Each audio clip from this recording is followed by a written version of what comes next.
अस्सलाम वालेकुम नाज़रीन, सुनो न्यूज़ पर आप देख रहे हैं प्रोग्राम लाइव जामी। अमेरिका इसराइल ईरान जंग 5वें रोज़ में दाखिल हो चुकी है और इस बीच बड़ी हैरानकुन अफसोसनाक कहानियाँ और साजिशें सामने आ रही हैं। अमेरिकी सेनेट ने कोशिश की वोट करने की ताकि मज़ीद जंग के लिए ट्रंप को रोका जा सके, लेकिन उसमें कामयाबी उन्हें नहीं मिल सकी। मिल भी जाती तो अमेरिकन प्रेसिडेंट उसे वीटो कर सकते थे और फिर कांग्रेस में 2/3 चाहिए होती है उस वीटो को ख़त्म करने के लिए। अमेरिका बज़िद है कि उन्होंने तबाही मचानी है, तहबाला करना है ईरान को। इसराइल ने धमकी दी है कि जो भी नया जानशीन होगा उसे भी कत्ल कर दिया जाएगा। मीनवेल हम देख रहे हैं कि ईरान की जानिब से जो स्ट्राइक्स हैं तल अवीव में, यरूशलेम में और हाइफा में, वो जारी हैं।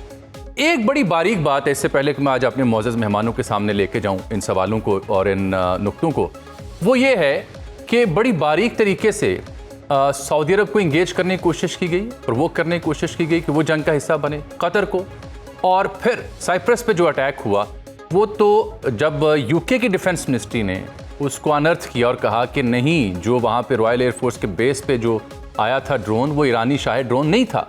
इट मीन्स कि कोई ऐसी कॉपी बना के ईरान की प्रटेंड किया जा रहा है कि ईरान ये टारगेट कर रहा है। उसका तीसरा सबूत तुर्की पे होने वाला बैलिस्टिक मिसाइल का हमला, उससे भी ईरान ने कतई ताल्लुकी की कि हमारा ये नहीं है। और अब ताज़ा उसकी झलकी आज़रबाईजान का एक इलाका है, ऑटोनमस, बिल्कुल करीब पड़ता है ईरान के, वहाँ भी 2 ड्रोन गिरे हैं। So having said all that, यूँ लग रहा है, अगर आप इस जंगी स्कीम को समझें, इसराइल के ट्रैक रिकॉर्ड को समझें, तो अपेरेंटली यूँ लग रहा है कि इन सारे ममालिक को प्रवोक करके इन दिनेमा फिरान उन्हें जंग में धकेलने की कोशिश की जा रही है।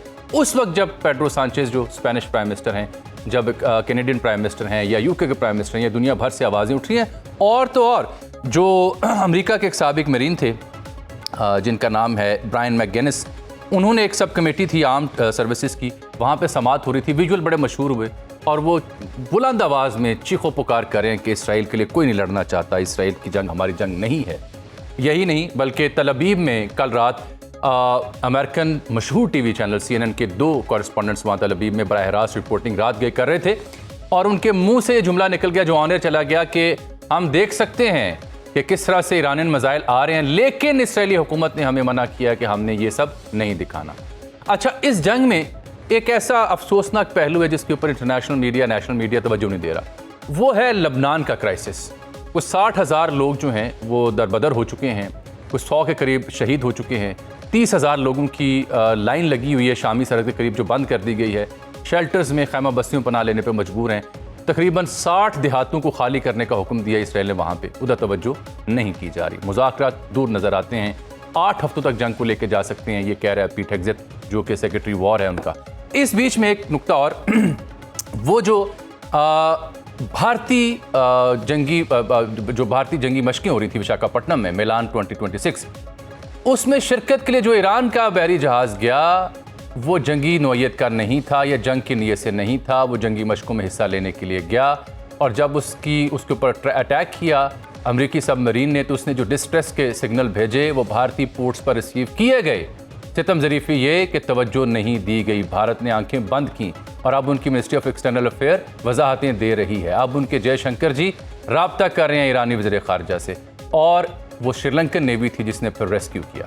इस सूरत हाल में बात करने के लिए आज मैंने बड़ा मोअज़्ज़ज़ पैनल उसको ज़हमत दी। हमारे साथ मौजूद हैं जनाब डॉक्टर आदिल नजम साहब, माहिर बैनुल अक़वामी अमूर, एक अरसे से दुनिया की बदलती सूरत हाल पर नज़र रखे हुए हैं, और जनाब rear admiral retired Faisal Shah साहब, दिफाई तज़िया निगार। आप दोनों का बहुत शुक्रिया। डॉक्टर आदिल साहब, मैंने अभी थोड़ी देर पहले देखा टक्कर कार्लसन जो है उसका एक पॉडकास्ट था और उसने ये इंकशाफ किया है कि ये जो मैंने इक्वेशन बताई कि कैसे मुख्तलिफ ममालिक को इंगेज करने की कोशिश की जा रही है, प्रवोक करने की कोशिश की जा रही है रादर, उसमें उसने कहा कि ऐसी ही कोशिश होगी कि मस्जिद अक्सा पर भी अल्लाह माफ़ फरमाए तो अब्बा नाउज़ बिल्ला, उसके ऊपर भी मिसाइल गिरेंगे, उसे शहीद कर दिया जाएगा, इल्ज़ाम ईरान पे लगेगा और वहाँ पे यहूदी इबादत खाना बना लिया जाएगा।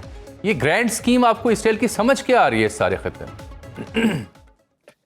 बहुत शुक्रिया अजमल। मैंने ये जो आपने टकर कार्लसन की बात की, मैंने ये सुनी नहीं, ये खौफनाक सी बात है और बहुत ही इसके जो, अगर ऐसा होता है और अगर ये दुरुस्त है तो इसके बहुत ही जो इम्प्लिकेशंस हैं वो बहुत खौफनाक होंगे।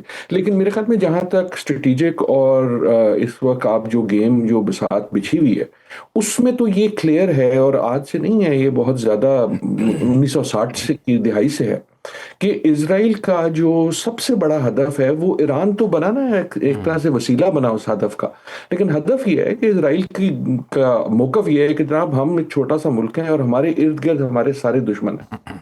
मतलब सारे ये तमाम जो मुसलमान अरब मुल्क हैं ये सारे हमारे दुश्मन हैं, और इसलिए हम इतनी जंगी तैयारी करते हैं, इसलिए हमें मदद चाहिए। यही जवाब बनता है अमेरिका की जो सपोर्ट है इजराइल का उसके लिए। और पिछले जो 4-5 दिन में हमने देखा उसमें हुआ ये कि ये हदफ जो उनका था कि इन मुल्कों को लड़ा दो, इन मुल्कों को आपस में जंग में डाल दो, क्योंकि 1960 की याद तो उनकी ये है ना कि ये सारे मुल्क मिल के जो है इजराइल पे हमला कर, तो उनके लिए तो एक ये बिल्कुल clear threat perception. So the Israeli गोल के मुसलमान ममालिक जो उसके इर्द गिर्द हैं उनमें आपस में ऐसी कशीदगी हो कि वो एक दूसरों पे बम मारना शुरू कर दें, ये तो पहले दिन से क्लियर है मेरे ख्याल में। पिछले 5 दिन में इजराइल के लिए द फैक्ट के अब मिसाइल जो हैं वो ईरान से कहीं गल्फ पे जाते हैं and so fourth is more important even in the removal of Khamenei. अब उसमें इसराइल क्या उसको और भड़काएगा या नहीं, आई डू नॉट नो। जिस तरह ये जंग और पिछले कई महीनों और कुछ सालों से गई है, वो हरबे जो आउट ऑफ क्वेश्चन होते थे, असैसिनेशन के हरबे, न्यूक्लियर इंस्टॉलेशन पे अटैक के हरबे, वो अब इन द गेम हो गए हैं। और इसीलिए खौफ जो है वो ये है कि जो तमाम छोटे मोटे रूल होते थे वो सारे तोड़ दिए गए। बिल्कुल ठीक। फैसल शाह साहब, मैं ये ज़रा जो ईरानी शिप जो गया है टॉर्पीडो करके, जो अमेरिकी सेक्रेटरी ऑफ वॉर हैं पीट हेग्सेथ, उनका दावा है कि वर्ल्ड वार 2 1945 के बाद ये पहला मौका है कि किसी आबदूज ने टॉर्पीडो करके किसी जंगी जहाज़ को डुबोया हो। क्या ये बात दुरुस्त है? ये आबदूज के ज़रिए टॉर्पीडो करके जहाज़ को डुबोना ये क्या है? नाजरीन की समझ के लिए इसको ज़रा बयान कीजिए, क्योंकि आपका नेवी का तजुर्बा रहा है। और क्या ये भी तासुर दुरुस्त है कि ये with in the range of Indian waters था और डिस्ट्रेस के साइन वहाँ गए, उसके बावजूद इंडियन नेवी खामोश रही? जामी, मुझे प्रोग्राम में लेने का, ये न्यूज़ कॉन्फ्रेंस में सुन रहा था उनकी जो प्रेस ब्रीफ थी, और उसमें ये बात उन्होंने कही तो मुझे हंसी आई कि अमेरिकन शायद दुनिया का जोग्राफिया बदलने के साथ साथ तारीख भी बदलने के चक्कर में है। ये वर्ल्ड वॉर 2 के बाद तीसरा वाकया है इस तरह। पहला वाकया 1971 में हुआ था, जब पाकिस्तान नेवी की सबमरीन हंगोर ने इंडिया के शिप खुखरी को डुबोया था इसी तरह टॉर्पीडो करके। ठीक। फिर 1982 में फॉकलैंड वॉर हुई थी, जिसमें बर्तानिया की सबमरीन थी कॉन्कर, और उसने बेलग्रानो था शिप अर्जेंटाइन का जी, उसको डुबोया था इसी तरह टॉर्पीडो करके। और ये फिर अब तीसरा वाकया है। अच्छा जामी, मैं ये बताता चलूं कि ये शिप जो था ये बेसिकली इंटरनेशनल फ्लीट रिव्यू जो विशाखापट्टनम में हुआ था 15 से 25 फरवरी, उसमें पार्टिसिपेट करके वापस आ रहा था। इसके साथ 2 और भी शिप्स थे इराक के। इन लोगों ने यहां से कोलंबो जाना था। अब इसमें 2-3 चीजें बेसिकली इंपॉर्टेंट है। एक चीज ये कि देखें, जब ये शिप हार्बर से निकला होगा विशाखापट्टनम से अपनी अगली मंजिल के लिए, कोलंबो के लिए, तो मैं समझता हूं कि यकीनन ये इंफॉर्मेशन इंडियन नेवी की तरफ से यूएस नेवी को पास कर दी गई। और फिर जब एक दफा शिप निकल आता है हार्बर से और आपको ये पता हो कि उसकी अगली मंजिल क्या है, तो आप उसका जो पैसेज है उसको बेसिकली आप कैलकुलेट कर सकते हैं। आप ये अंदाजा लगा सकते हैं कि किस टाइम में ये शिप किस जगह पे होगा। अब ये जो जिस जगह पे इसको हिट किया है, ये बड़ी इंटरेस्टिंग जगह है जी। ये श्रीलंका के पास इन्होंने किया है। इन्होंने ये कोशिश की है कि इसको इंडिया की किसी कोस्ट, ईस्ट या वेस्ट कोस्ट के आमने सामने ना किया जाए, वरना इंडिया पे इल्जाम आएगा।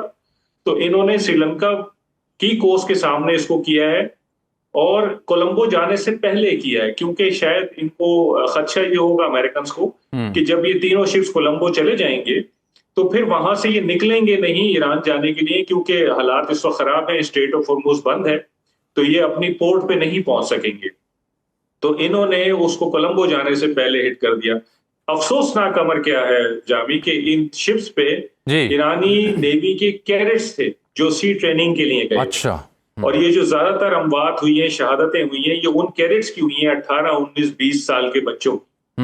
और ये शिप जो है ये श्रीलंका की बेसिकली पानियों के करीब था, इंडिया से दूर था, लेकिन जब डिस्ट्रेस कॉल जाती है तो वो बेसिकली एक ऐसे चैनल पे जाती है जिसको हर कोई सुन रहा होता है। सही। लेकिन जो पहले रिस्पॉन्ड कर देता है उसको, फिर वो जाके उसको रेस्क्यू करता है। तो ये तो लॉजिकल बात समझ में आती है कि श्रीलंका के करीब था तो श्रीलंका नेवी ने उसको रिस्पॉन्ड किया और जाके उनको रेस्क्यू किया और जो भी लोग थे उनको ढूंढा जो गुम गए थे, जो मिल सकते थे वो कर लिया। लेकिन जो बाकी चीजें मैं आपको बता रहा हूँ कि किस तरह से इंफॉर्मेशन इसके बारे में दी गई होगी अमेरिकन को, और किस तरह से उसको कैलकुलेट करके अमेरिकन ने ये इंडिया को क्लियर करके उसकी दोनों कोस्ट के सामने से इसको अटैक नहीं किया और इसको श्रीलंका के पास किया और कोलंबो जाने से पहले किया। बिल्कुल ठीक। बेसिकली मेरे साथ नहीं, और अफसोस बिल्कुल very very very saddening sir, बहुत ही अफसोसनाक वाकया है। डॉक्टर साहब, मैं अमेरिका का पर्सपेक्टिव समझने के लिए, देखिए अभी उनके जो मार्को रूबियो हूँ या फिर उनके प्रेसिडेंट हूँ, उनकी स्टेटमेंट में कोई क्लैरिटी नहीं आ रही, और सर्वे भी जो आए हैं अभी तक, सर्वेस इप्सोस का हो, CNN का, रॉयटर्स का, उसमें भी majority of the public in United States of America they are not supporting this act of war. मैं अभी देख रहा था डेटा कि 3 जंगें लड़ी 9/11 के बाद अमेरिका ने, 10 ममालिक पर बमबारी की, 9 लाख से ज़ायद अफराद जो हैं वो जाँ बहक हुए, 58 खरब डॉलर खर्च हुए। और कल ही मैंने देखा कि कृष्णा मानपुर के यहाँ जो सऊदी इंटेलिजेंस के साबिक चीफ रहे हैं, तुर्की अल फैसल मेरा ख्याल है उनका पूरा नाम है, वो इंकशाफ कर रहे थे कि ये इसराइल की जंग है और इसराइल ने अमेरिका को कायल किया जंग में आने के लिए। तो ये कोई नैरेटिव जो अमेरिका का है कि उन्होंने अटैक क्यों किया, क्या ये मेरा तासुर दुरुस्त है कि ये वेग है, क्लैरिटी नहीं आ सकी और पब्लिक एट लार्ज उनके खिलाफ है? नहीं, आपका एनालिसिस दुरुस्त है यकीनन, लेकिन मैं ये भी कहूँगा कि ये बात कि ये इजराइल की जंग है पहले मुबहिम हुआ करती थी, अब इसमें कोई शक नहीं रहा। मैं अपने तज्जिए की बात नहीं कर रहा, जी जी। मैं एक अवामी ओपिनियन जो है, चाहे वो अमेरिका में हो चाहे वो वेस्ट इन जनरल में हो। देखिए, पहले भी आप मेरे जैसे जो लोग थे वो कहते थे कि देखो अमेरिका जो है वो इजराइल के बहस पे ये कर रहा है, लेकिन अब ये इतना ऑब्वियस हो गया और एक तरह से ट्रंप साहब ने खुद ही कह दिया कि जनाब, और वो मार्को रूबियो ने भी यही कह दिया है कि जनाब हम तो इसलिए सिर्फ गए कि अगर हम ना जाते तो इजराइल चला जाता, इसलिए हमें जाना पड़ा। जिसका कहने का मतलब यही है कि यार उन्होंने कहा तो हमने आना पड़ा क्योंकि हमारे पास कोई और ऑप्शन नहीं था। इस पे क्लैरिटी आ गई है और इस क्लैरिटी की वजह से एक तशवीश तो नहीं, अब एक कंफ्यूजन आ गई है अमेरिका में। खुसूसन जो आपने सर्वे वगैरह की बात की, जो ओपिनियन पोल अमेरिका में हो रहे हैं, वो तकरीबन 60% अमेरिकन जो हैं उनको ये समझ नहीं आ रहा, वो ये कहते हैं कि जी हमें नहीं पता ये जंग क्यों हो रही है। और that is the big question. और खुसूसन जब उसमें हलाकत होती है तो आप इस वक्त मेरे ख्याल में कोई अमेरिकन टेलीविजन चैनल उठा लें, उसका वो जो रात को कॉमेडी प्रोग्राम आते हैं वो बड़ा अच्छा रिफ्लेक्शन होते हैं लोग क्या सोच रहे हैं, और हर एक में जो है वो सब गुफ्तगू ये हो रही है कि यार ये हम लड़ किस लिए रहे हैं, हमें इनसे चाहिए क्या है, या हम किसके लिए लड़ रहे हैं, और फिर आखिर में सवाल उठ जाता है कि फिर हम किसके लिए मर रहे हैं। बिल्कुल ठीक। सो इन अ वे अमेरिका पे सिर्फ स्ट्रेटेजिक प्रेशर अगर आ सकता है तो वो, क्योंकि देखना इजराइल तो जो कहेगा वो कर रहा है इस वक्त, अमेरिका से मुराद मेरी ट्रंप है यहाँ, बिल्कुल ठीक। लेकिन अगर कोई स्ट्रेटेजिक प्रेशर है तो वो ईरान के मिसाइल से नहीं आएगा, वो अमेरिकन पब्लिक जो है उसके स्विंग से आएगा। ऐसा नहीं है कि अमेरिकन पब्लिक स्विंग हो गई। सो ये बिल्कुल तय है कि दी अमेरिकन पब्लिक ना वो अंडरस्टैंड करती है कि क्यों लड़ रहे हैं और ना वो चाहती है कि हम लड़ें, ये बड़ा क्लियर है। लेकिन इसका ये मतलब नहीं है कि वो प्रो ईरान है।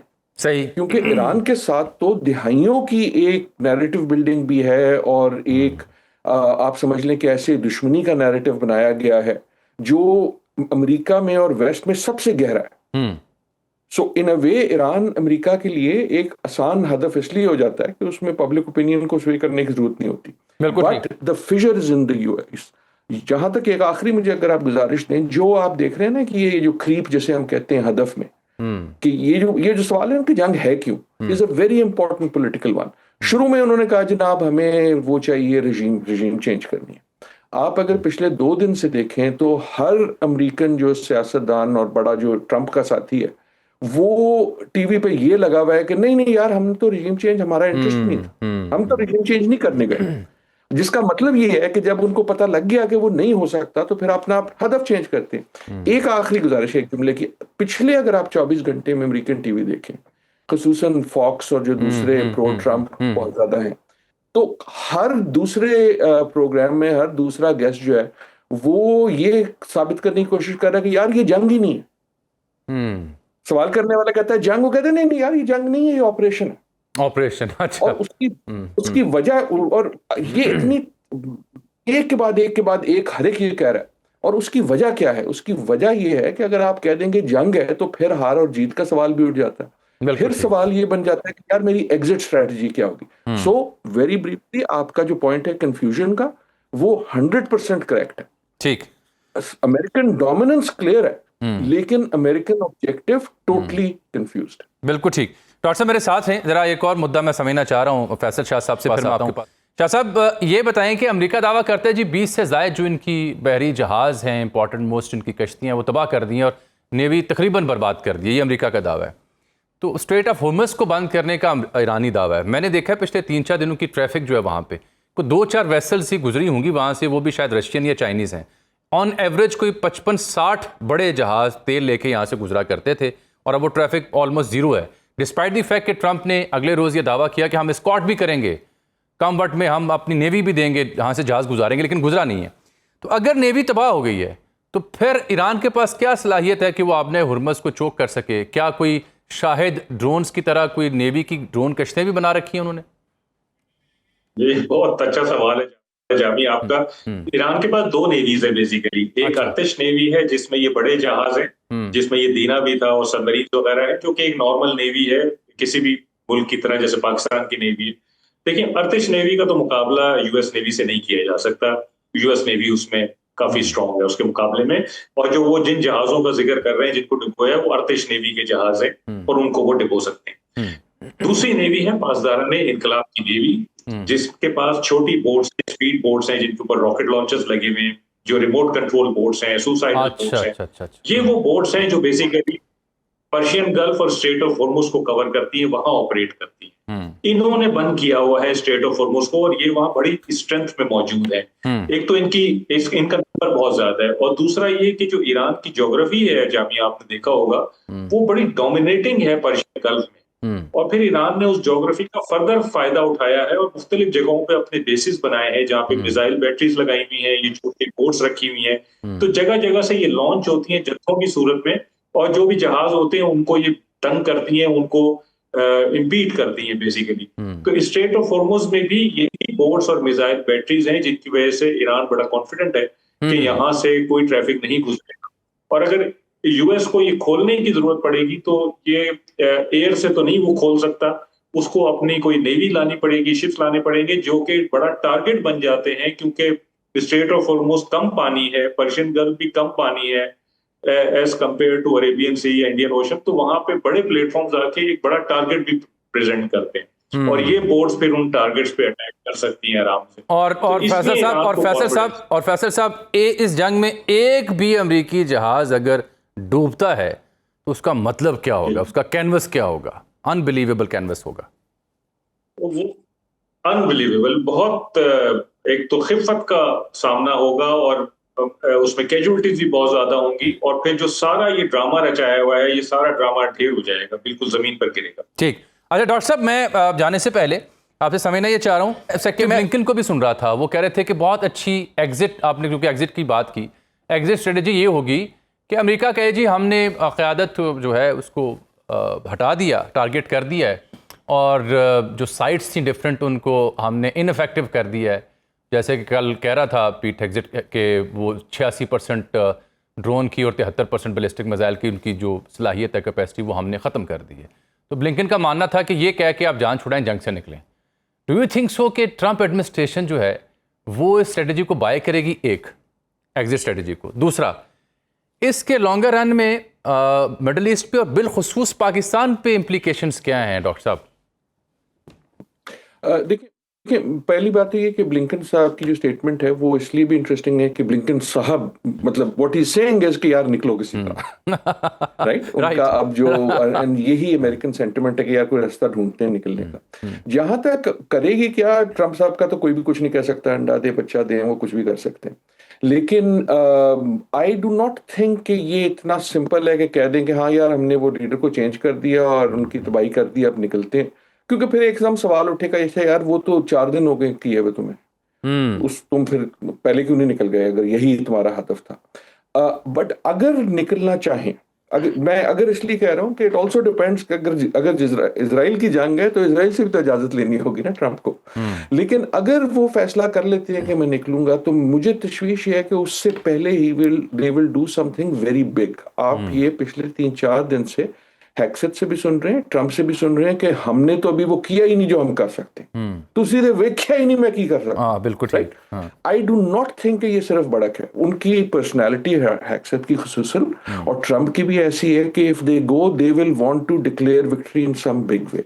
और मेरे ख्याल में दुनिया में काफी लोगों को ये भी तशवीश है कि यार अब और बिग क्या हो सकता है। बिल्कुल ठीक जी, बिल्कुल किस किस्म की ऐसी तबाही हो सकती है। तो ये उस किस्म की रेटरिक है जो आपको याद है, आप रम्सफेल्ड के जमाने में मदर ऑफ ऑल बॉम्ब्स वाली बात, या कोई। सो आई थिंक अगर एग्जिट स्ट्रेटजी होगी तो उससे पहले there will be something much bigger जो इतना बड़ा शॉक डाल दे कि उसके बाद फिर वो कहें, जैसे जैसे उन्होंने किया था जब वो न्यूक्लियर इंस्टॉलेशन पे किया था। यहां तक आपका आखिरी सवाल था पाकिस्तान के बारे में। मेरे ख्याल में खबरदार, होशियार, फूंक फूंक के कदम लें। ये सिर्फ जंग का मसला नहीं है, ये डिप्लोमेसी और दुनिया की जो तब्दीली की जिसकी हम बात करते रहते हैं उसका मजहर है। बिल्कुल ठीक। अगर जो हम देख रहे हैं वो ये कि ये जो टूटी पजी हमारी थी सो कॉल्ड मुस्लिम दुनिया या इस्लामिक उम्मा, इस वक्त ये उसकी एक बड़ी जंग बनने का खदशा हो चुका है। बल्कि ना मिसाइल तो चलने शुरू हो गए हैं, आप अपनी तारीख उठा के देख लीजिए। आपने कब ऐसे देखा है कि आपको चूज करना पड़े कि ये मुसलमान भाई मेरा ज्यादा भाई है या वो मुसलमान भाई मेरा ज्यादा भाई। और नेतन्याहू का मेरे ख्याल में हदफ सिंपली प्राइमरीली ये है कि उसको आग भड़काओ। और वो आग अगर लग जाती है ना, देखें अगर वो जो कहता है ना मैं 7 मुल्कों से लड़ रहा हूं, अब वो 12 हो गए हैं जो लड़ रहे हैं, अगर वो आपस में लड़ना शुरू हो जाएंगे तो फिर तो नेतन्याहू आराम से पीछे हटके कहेगा यार आप ही लड़ो, आप ही मरो, मेरा काम तो हो गया। बिल्कुल ठीक जी, बहुत शुक्रिया जनाब डॉक्टर आदिल नदीम साहब आपका, जनाब एडमिरल रिटायर्ड फैसल शाह साहब, आप दोनों के कीमती वक्त का। जो खलीजी ममालिक हैं, सऊदी अरब, कतर, बहरीन, यूएई, ओमान, यहाँ क्या सूरत हाल है, इनका मुस्तकबिल क्या होगा, यहाँ पे बड़ा अनरेस्ट है, पाकिस्तान के ऊपर इम्प्लिकेशंस क्या आएंगी, क्या किरदार अदा कर सकता है पाकिस्तान, इस पर बात करने के लिए हम रुख करेंगे जनाब खुर्रम दस्तगीर साहब की जानिब, लेकिन छोटी सी ब्रेक के प्रोग्राम में एक बार फिर से खुश आमदीद कहते हैं। ब्रेक से पहले मैंने जिक्र किया कि आज हमने ज़हमत दी एक बार फिर जनाब खुर्रम दस्तगीर साहब को। खुर्रम साहब, ये 5वां रोज़ है और सवाल पैदा हो रहा है कौन पहले एग्जॉस्ट करेगा। मुख्तलिफ दावे किए जा रहे हैं कि ईरान की टेक्नोलॉजी ख़त्म हो रही है, उनकी तनसीबात हिट हो रही हैं, अमेरिका पीछे हटने को तैयार नहीं है, एग्जिट स्ट्रेटजी का मालूम नहीं हो रहा, जंग किस मकसद के लिए की नहीं इल्म।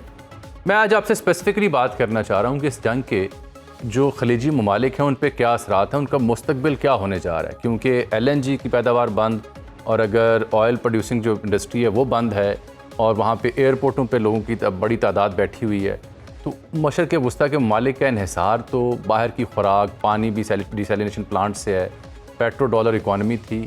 क्या देख रहे हैं आप इन ममालिक के साथ होता हुआ, और वो कहाँ फंसे हुए हैं? जी, ईरान ने इन खलीजी ममालिक पे, मैं तो कहूँगा एक टोकन हमले, एक अलामती हमले करके अमेरिका का जो मुस्तकबिल है इस पूरे खित्ते में, उसके ऊपर बहुत बड़ा सवालिया निशान लगा दिया। बड़ा अहम नुक्ता है, बहुत अहम नुक्ता। एक तो इसका आपने जिक्र किया कि ये जो ममालिक हैं ये ग्लोबल इकोनॉमी का हिस्सा हैं, प्लग्ड इन है बहुत ज्यादा। तो ये तो हर घंटा जितने इनके एयरपोर्ट्स बंद हैं, बंदरगाहें बंद हैं, तेल और दूसरी तरसील बंद है, उनको हर घंटे मिलियंस ऑफ डॉलर्स का नुकसान, $1 अरब कुछ लोग कहते हैं, अगर कलेक्टिव आप नुकसान कैलकुलेट करें। तो लिहाजा ये मुल्क जो है ये लामहदूद वक्त तक अमेरिका की या इसराइल के जो सिक्योरिटी के उनके जो भी मामलात हैं उस की भेंट नहीं चढ़ा सकते अपने मफादात को। तो ईरान ने एक तो इस चीज को एक्सपोज किया है कि ये मुल्क ज्यादा देर बंद नहीं रह सकते। दूसरा जो आई थिंक ज्यादा इस पर पाकिस्तान का भी एक रोल आएगा, वो ये है कि इन ममालिक ने बहुत दहाइयों से अमेरिका से ये हथियार खरीद रहे थे, उन्होंने अपनी जमीन दी थी अमेरिका को, लेकिन जब वक्त आया तो अमेरिका ने इनके तहफ्फुज के लिए एक उंगली भी नहीं हिलाई। बिल्कुल ठीक। एक जहाज भी फजा में नहीं भेजा। कोई एक प्रोटेक्शन भी उनको प्रोवाइड नहीं की। जो थी, जो उन्होंने कोशिश की वो चला सकते थे, उन्होंने चलाई है। लेकिन अमेरिका की तरफ से अगर उनका यह ख्याल था कि हमें कोई सिक्योरिटी अम्ब्रेला मिलेगी, वो अम्ब्रेला तो तार तार निकली ना। तो लिहाजा ये जो सब ममालिक हैं, ये बिलाखिर मेरे क्यास में कि जिस तरह सऊदी अरब ने जब कतर पे हमला हुआ, तो आप देखें सऊदी अरब ने किस तरह ये बात पहले भांप ली थी कि ये सिक्योरिटी अम्ब्रेला उसके लिए अवेलेबल नहीं है, और उन्होंने फौरी तौर पर पाकिस्तान से मुआहिदा किया। तो लिहाजा अमेरिका का इस खित्ते में जो मुस्तकबिल है उसके बारे में सवालिया निशान हो गया। अमेरिका का एज ए सिक्योरिटी प्रोवाइडर जो मुस्तकबिल है उस पर सवालिया निशान हो गया। और ये मुल्क जो है मेरी नजर में जल्द या बदेर ये पाकिस्तान की तरफ देखेंगे। ठीक। अच्छा, ये मैंने बात इसलिए की है कि खुर्रम साहब एक बड़ी तल्ख हकीकत है मुस्लिम के हवाले से। फॉर इंस्टेंस ये मैंने डेटा निकाला कि यूएई जो है को $30 बिलियन का उसका हजरत दिफाई बजट है, और जो सऊदी अरब का है वो $80 बिलियन से तजावुज़ कर चुका हुआ है। कतर का आप अगर सिर्फ अंदाज़ा करें तो वो भी $15 बिलियन है, वो भी पाकिस्तान से ज़्यादा है। पाकिस्तान का 9, 10, 11, 12 होगा, उससे भी ज़्यादा है। तो इतना ज़्यादा दिफाई बजट, और फिर अमेरिका को एयर बेसिस, नेवल बेसिस भी दे दी, पूरा सिक्योरिटी प्रोटोकॉल भी था। तो इससे साबित ये होता है, क्या ये मेरा तासुर गलत है, कि आपने इतना दिफाई बजट भी रख लिया, अमेरिकी बेसिस भी दे दी, लेकिन ये सब नाकाफ़ी था। लिहाजा साबित हुआ कि अपनी सिक्योरिटी की ज़मानत आपके अपने पास है, आपके अपने हथियार के पास है। Is it true? ये बिल्कुल ठीक है, ये बात बिल्कुल दुरुस्त साबित हुई है।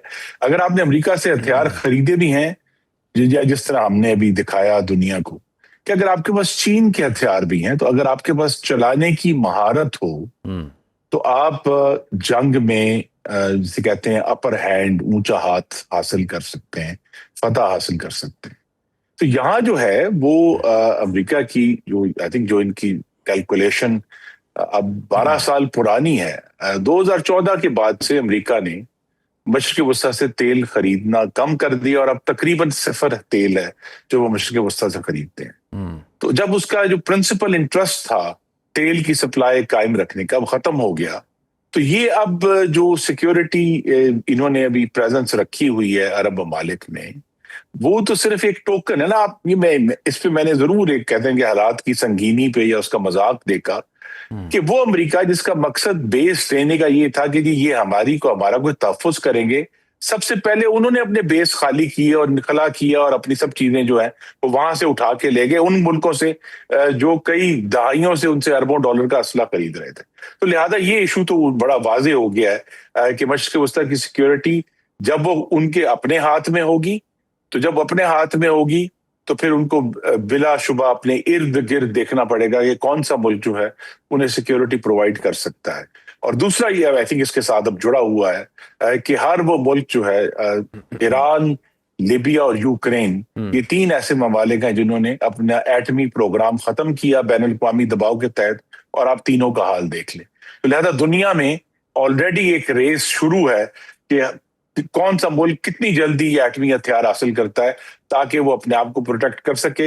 हमारे सामने एक मिसाल पाकिस्तान की है, और दूसरा नॉर्थ कोरिया है, जिनके पास डिटरेंट होने की वजह से पूरी दुनिया की आंखें जब आई भी हैं हमारे ऊपर तो वो वापस चली गई, क्योंकि हमारे पास अल्हम्दुलिल्लाह अपना जौहरी डिटरेंट मौजूद है, और वो खालिस्तान दिफा के लिए है। और दिफा के लिए जब वो देखिए ये आज से 45 साल पहले भी इसी इसराइल ने हिंदुस्तान से मिलकर इस वक्त इस तरफ नजर दौड़ाई थी कि क्या वो पाकिस्तान का जो एटमी प्रोग्राम है या हमारा एटमी जो तंसीबात हैं वो तबाह कर सकता है, जिससे उन्होंने इराक का किया, लेकिन तब भी उनका हाथ रुक गया। अभी भी इसी वजह से हाथ रुका हुआ है, और इंशाल्लाह पाकिस्तान अपने एटमी डिटरेंट की वजह से महफूज है।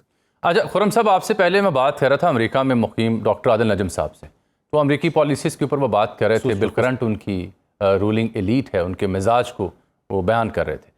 उनका मानना यह है कि इनके मिजाज को देखते हुए, ख़त्ते में फैलती कशीदगी को देखते हुए, गल्फ़ कंट्रीज़ के ऊपर जो कुछ हो रहा है उसको देखते हुए पाकिस्तान के लिए बड़ी मुश्किल सूरत हाल है। फूंक फूंक कर कदम रखना होगा ख़ारजी मुहाज पर भी, और बहुत चौकन्ना और चौकस रहना होगा। क्या वाकई ऐसा महसूस किया जा रहा है यहाँ पे हुकूमत पाकिस्तान की जानिब से भी? और आप चूँकि ख़ुद भी सूरत हाल से बाखबर रहते हैं, आपकी पल्स रीडिंग क्या है? Where do we stand? जी, वी स्टैंड, एक तो आपको मालूम है कि ऑलरेडी हम अपने अफगानिस्तान के साथ एक तनाव की कैफियत में हैं, और वहाँ अस्करी ऑपरेशन जारी है। लेकिन ईरान के साथ भी हमारा कई 100 किलोमीटर लंबा बॉर्डर है और उसकी हम बहुत सख्त निगरानी कर रहे हैं, क्योंकि बलोचिस्तान और सीस्तान भी हमारी साइड पर भी उनकी साइड पर भी वहां कोई ना कोई शोरिश जारी रहती है। तो हमने एक तो अपना बॉर्डर जो है उसको सिक्योर करना है, लेकिन ऑलरेडी आपने देखा पाकिस्तान ने उसी बॉर्डर के जरिए अल्हम्दुलिल्लाह अपने सिटीजन्स को बाहर भी निकाला है। तो इसका मतलब है कि वो बॉर्डर अभी तक पूरी तरह सिक्योर है, उसकी निगरानी जारी है। असल इशू यही है, और ये भी अभी कल एक जो एक्सपर्ट है उन्होंने वाजे भी किया, उन्होंने कहा ये बात अब क्लियर हो गई है, उन्होंने जो फ्लाइट पैटर्न्स देखे कि पाकिस्तान ने अभी तक अमेरिका को अपने ओवरफ्लाई राइट्स भी नहीं दिए इस हमले के लिए। ठीक। तो पाकिस्तान की हुकूमत ने शहबाज शरीफ साहब और फील्ड मार्शल आसिम मुनीर साहब की क़यादत में बड़ी सराहत के साथ और बड़ी मुतहरक डिप्लोमेसी की है। देखिए, बड़े कम मुल्कों को ये जुर्रत हो रही है, जिस तरह कल सेनेटर इसाक डार ने सेनेट में कहा कि जी ईरान को अपना पुरअमन एटमी प्रोग्राम रखने का हक है, वो आप उससे कोई नहीं छीन सकता।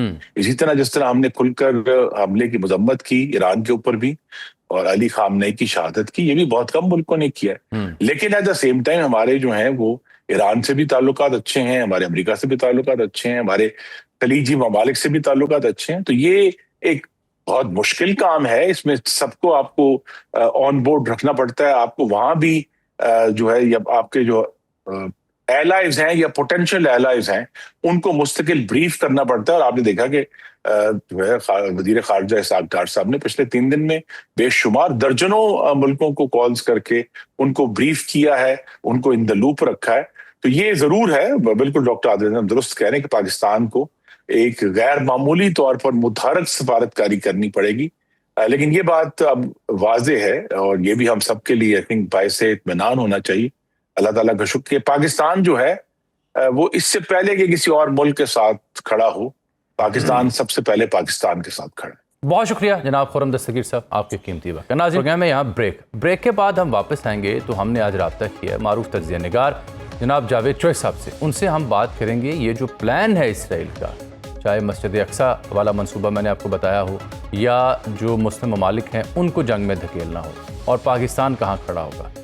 एक ब्रेक के बाद नाज़रीन आपको प्रोग्राम में खुशामदीद कहते हैं। 5वां रोज़ है और मैंने आपको प्रोग्राम के इब्तिदाई में बताया कि 9 लाख अफराद और 58 खरब डॉलर लग चुके हैं 9/11 के बाद, लेकिन अभी भी जंगी जुनून ख़त्म होने का नाम नहीं ले रहा। डॉक्टर आदिल नजम ने और दीगर ने जो हमारे प्रोग्राम में गुफ्तगू की वो इस बात की तायद थी। मैंने आपसे जिक्र किया टकर कार्लसन का, अमरीकी सहाफ़ी, इन्होंने दावा किया है कि मस्जिद अक्सा पर भी बमबारी हो सकती है और मुद्दा ईरान पर गिरेगा। ये एक भयानक साजिश है जो उन्होंने अनर्थ की।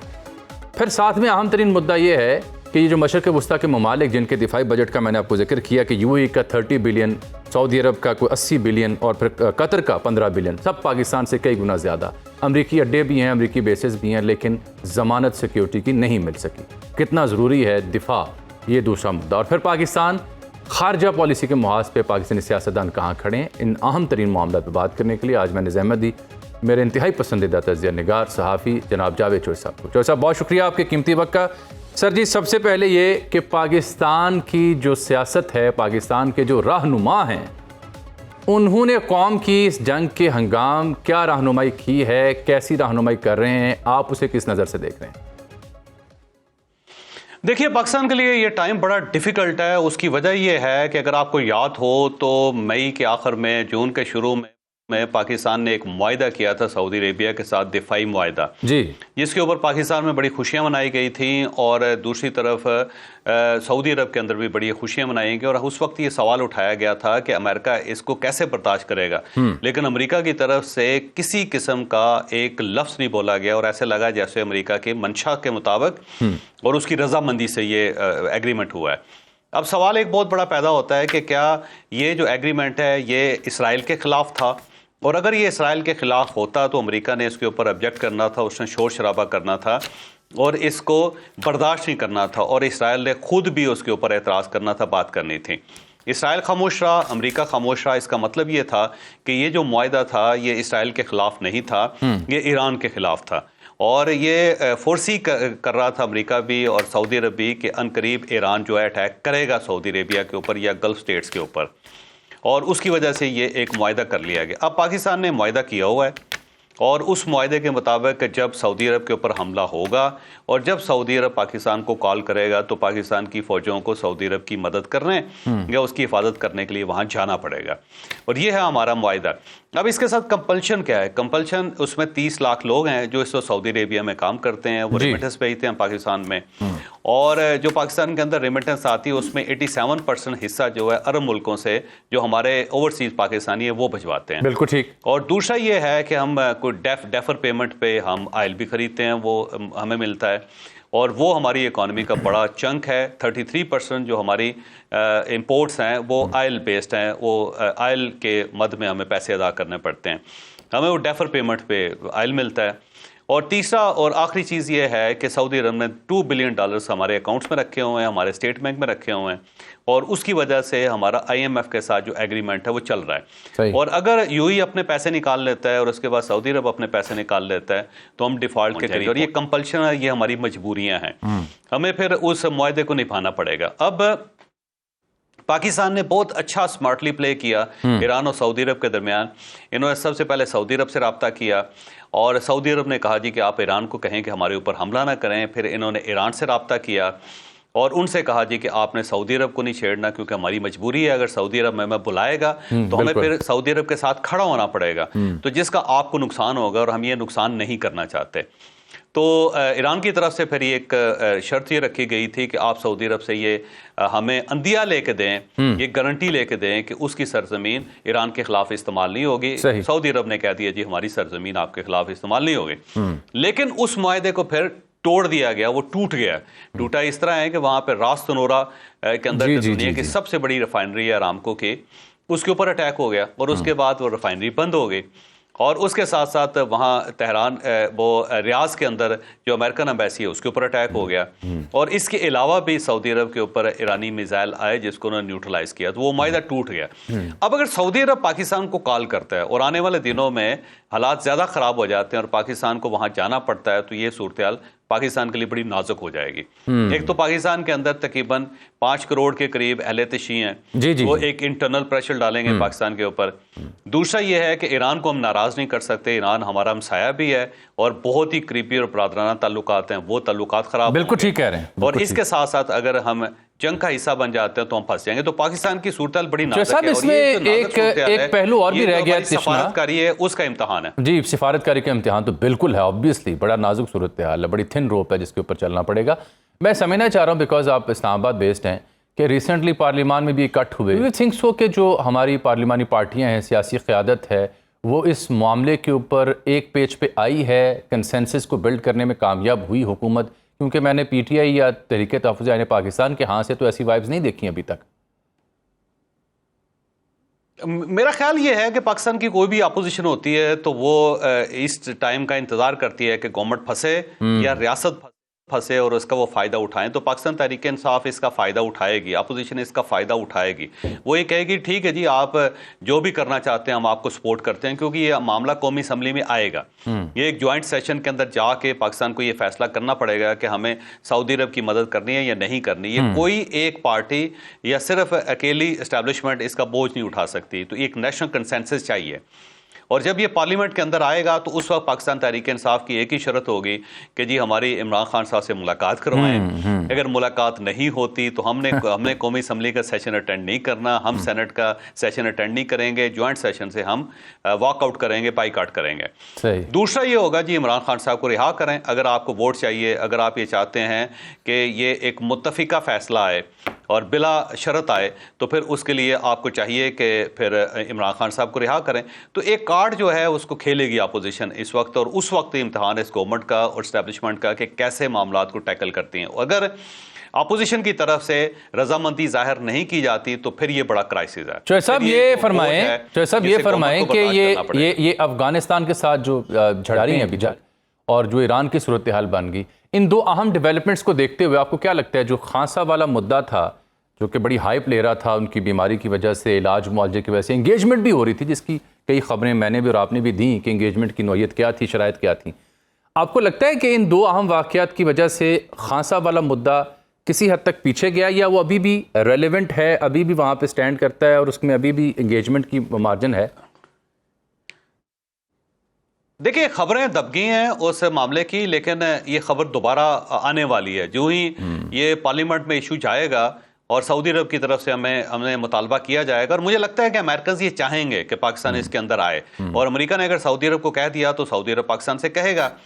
पाकिस्तान ने जाहिर है फिर इससे पहले पार्लियामेंट में जाना है और पार्लियामेंट से ये रजामंदी लेनी है और ये मुत्तफिका फैसला करना है। उस वक्त इमरान खान का मुद्दा आएगा, बहुत बड़े लेवल पे आएगा, और फिर आपको मीडिया स्प्लिट नजर आएगा। एक साइड पे जंगों की खबरें होंगी, दूसरी साइड पे इमरान खान की खबरें होंगी।